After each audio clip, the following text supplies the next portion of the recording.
আসসালামু আলাইকুম।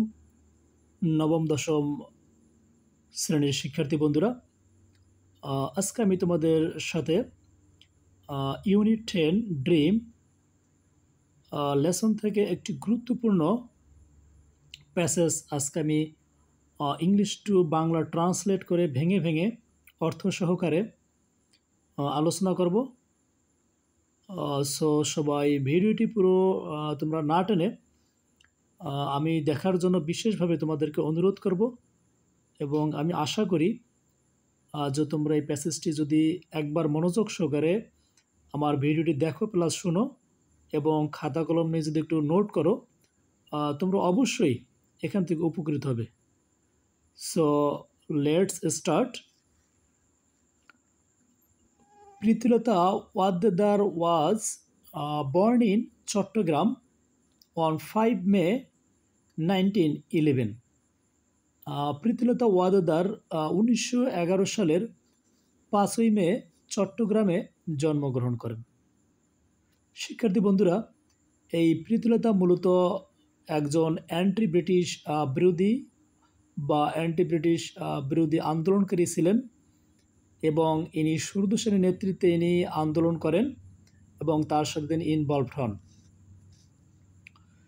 She was a meritorious student at doctor Khastagir government girls school in Chittagong and Eden college, Dhaka. She was a meritorious, তিনি ছিলেন একজন মেধাবী শিক্ষার্থী at doctor Khastagir government girls school. Doctor Khastagir বালিকা বিদ্যালয়ের একজন মেধাবী শিক্ষার্থী ছিলেন ইন চট্টগ্রামের অ্যান্ড ইডেন কলেজ, ঢাকায়, এবং ঢাকা ইডেন কলেজেরও তিনি একজন মেধাবী শিক্ষার্থী ছিলেন। অর্থাৎ তিনি এসএসসির পরে তিনি এইচএসসি কমপ্লিট করেছিলেন ঢাকা ইডেন কলেজ থেকে। She graduated in philosophy with distinction from Bethune college in Kolkata. She graduated, তিনি স্নাতকোত্তর অর্জন করেছিলেন বা স্নাতকোত্তর করেছিলেন। শিক্ষার্থী বন্ধুরা, এখানে গ্রাজুয়েটেড বলতে বোঝাচ্ছে অনার্স বা ডিগ্রি, অর্থাৎ দ্বাদশ শ্রেণীর পরে, অর্থাৎ আমাদের দেশে এবং দেশের বাইরে বিভিন্ন জায়গায়, অর্থাৎ দ্বাদশ শ্রেণীর পরে যে 16তম যে ক্লাসটা কমপ্লিট করা হয় এটাকে মূলত অনার্স বা ডিগ্রি 4 বছর বা 3 বছর একটা মেয়াদে এটা কমপ্লিট করা হয়। সো এখানে এই গ্রাজুয়েটেড অর্থাৎ স্নাতকোত্তর, আর যেহেতু তিনি ফিলোসফি মানে দর্শনে তিনি এটি কমপ্লিট করেছিলেন সেহেতু এক্ষেত্রে তিনি অনার্স করেছিলেন। তাই শি গ্রাজুয়েটেড, তিনি স্নাতকোত্তর করেছিলেন ইন ফিলসফি, দর্শন থেকে বা দর্শন সাবজেক্টে, উইথ ডিস্টিংশন। এই ডিস্টিংশন শব্দটির অর্থ হচ্ছে সাধারণত বা একটু ব্যতিক্রম বা একটু আলাদা, ভিন্ন। From Bethune college in Kolkata, তিনি কলকাতার বেথুন কলেজ থেকে দর্শন বিষয়ে একটু ভিন্নভাবে বা একটু ব্যতিক্রমভাবে মানে ভালো রেজাল্ট করে, এই ডিস্টিংশন শব্দের তৎকালীন সম্ভবত যারা 75 মার্কের উপরে পেয়ে থাকে তাদের সার্টিফিকেটে সাধারণত ডিস্টিংশন কথাটা উল্লেখ থাকতো বা এই কথাটা বলা হয়, শব্দটাকে ব্যবহার করা হতো। সো তিনি কলকাতার বেথুন কলেজ থেকে দর্শন বিষয়ে তিনি স্নাতকোত্তর করেন।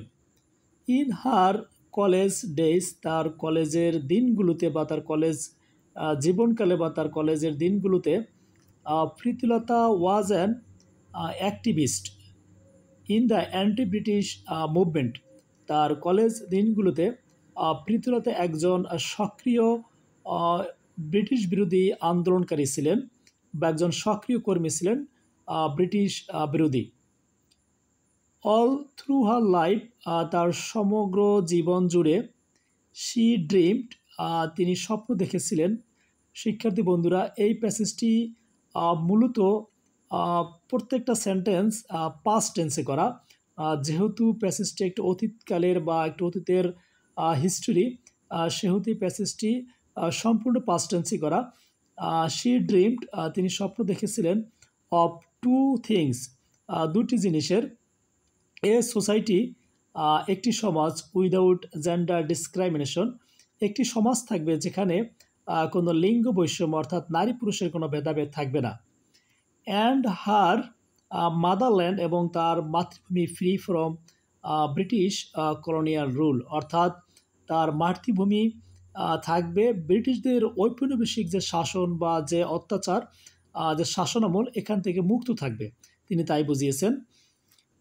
সো শি ডিসাইডেড, তিনি সিদ্ধান্ত গ্রহণ করেছিলেন to fight against the British rule, তিনি ব্রিটিশদের বিরুদ্ধে তিনি যুদ্ধ করার একটা সিদ্ধান্ত নিয়েছিলেন।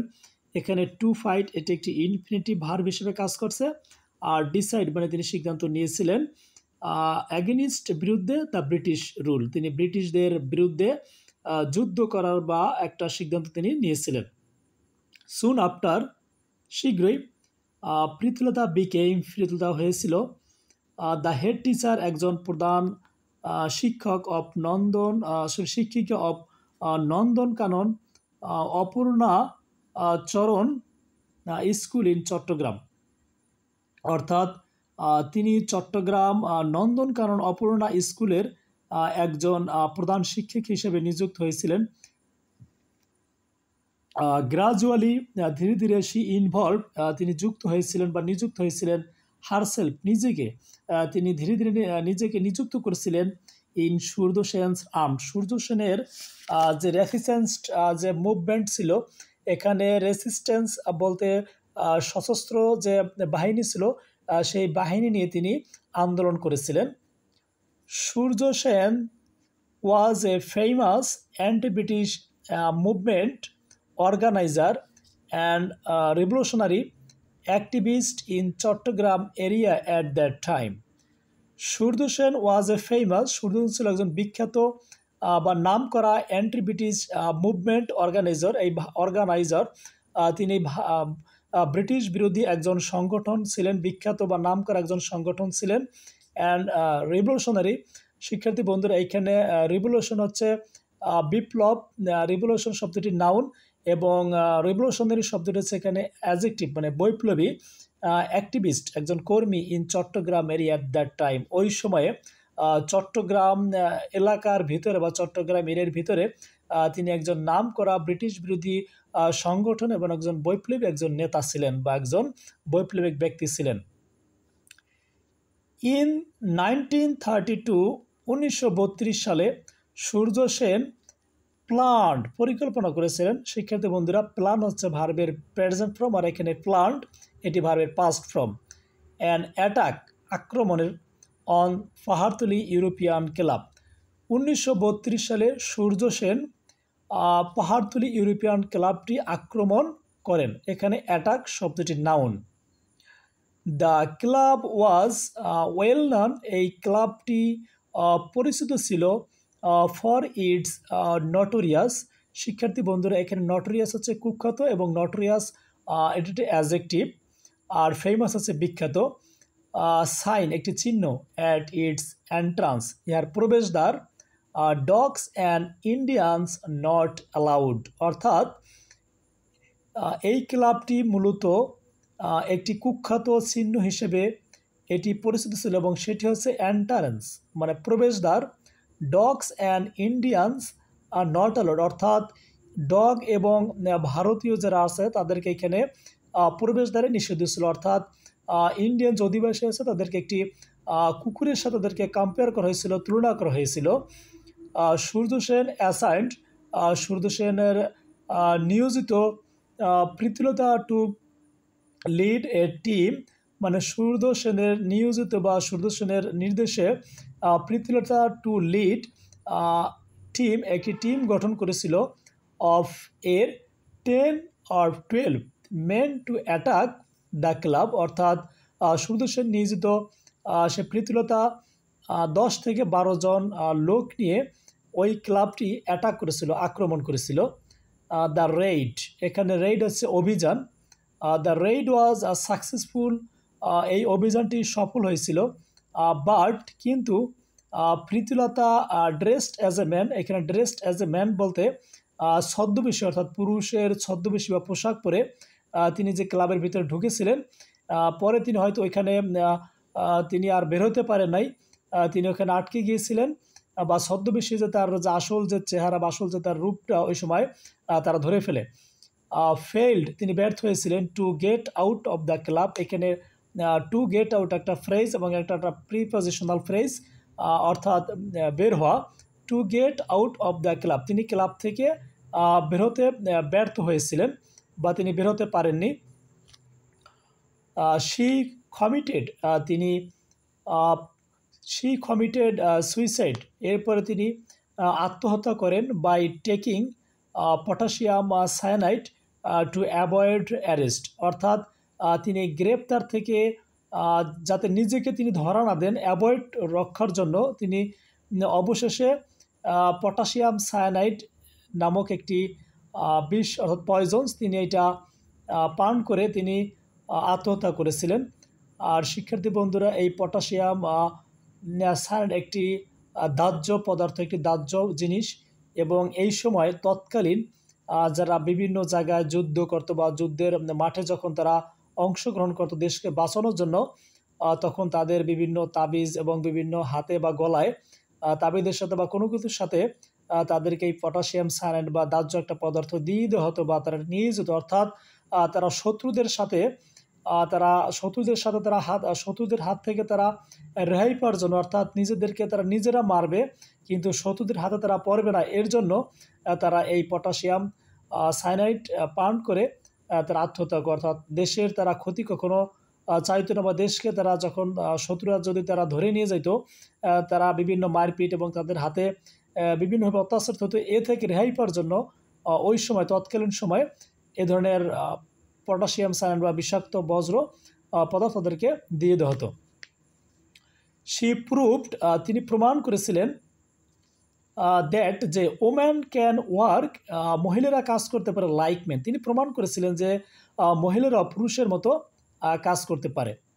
শি অলসো প্রুভ দ্যাট, তিনি তাছাড়া আরও প্রমাণ করেছিলেন ওমেন টু নিডেড, মহিলাদের প্রয়োজন টু বি প্রিপেয়ার্ড, নিজেদেরকে তৈরি করা প্রস্তুত করা, টু স্যাক্রিফাইস, ত্যাগ করা, দেয়ার লাইফস, এখানে লিভ না, এখানে হবে লাইফস, অর্থাৎ লিভের এটা হচ্ছে প্লুরাল, এখানে উচ্চারণ হবে লাইফস মানে জীবন, অর্থাৎ for freedom from the British colonial rule.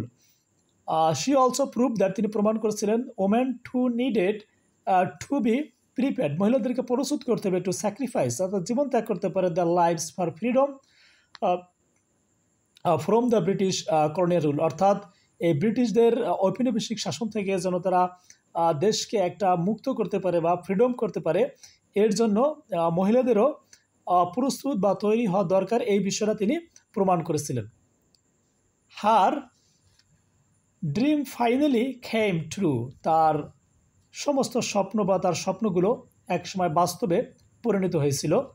The British rule came to end, এই ব্রিটিশ রুল সমাপ্ত হয়েছিল ইন 1947, 1947 সালে। যদিও এখানে একটি সাব অর্ডিনেট ক্লোজ এবং এটি কমপ্লেক্স সেন্টেন্সে ব্যবহার করা হয়। শি কুডেন্ট সি, যদিও সেটি চোখে দেখে যেতে পারে নাই, ইট ডিউরিং হার লাইফ টাইম, তার ওই সময়কালে বা তার জীবনকালে, যদিও সে এটি চোখে দেখে যেতে পারে নাই কিন্তু এটি বাস্তবে সত্য হয়েছিল। আর ডিউরিং একটি প্রিপজিশন এবং একটি ব্যাপক সময় বুঝালে এটি ব্যবহার করা হয়। সো আশা করি শিক্ষার্থী বন্ধুরা তোমরা প্যাসেজটি মনোযোগ সহকারে দেখবে এবং পরবর্তীতে আমি যাতে আরও ভিডিও দিতে পারি, আরও সুন্দর ক্লাস তোমাদেরকে উপহার দিতে পারি। সবাই ভালো থাকো, সুস্থ থাকো।